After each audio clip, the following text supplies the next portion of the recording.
Hello mga ka-trending, welcome back to ZK Trend.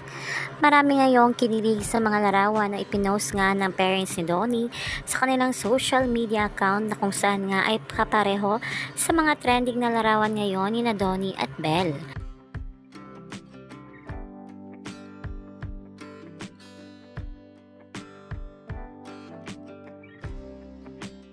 Ayon nga dito sa post ni Sir Anthony Pangilinan, ano man ang mangyari, #laban lang.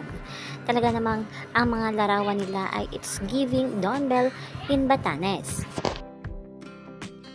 Talaga namang ang lakas makabingling o Don Bell ang bawat larawan nga ni Tito A at Tita M. Ayon nga dito sa mga komento ng mga babli sa Twitter, "How cuties, it's really giving Don Bell in Batanes. God bless you more po. Ang cute Don Bell at Bingling. Praying Don Bell will be like this in the future." Ayon pa dito, tanaw ko ng future ng Don Bell. Lakas makabingling sa Batanes po Tito A. May pinagbanahan po ang Don Bell. At narito pa nga ang ilang mga nakakakilig na komento ng mga babli sa Twitter.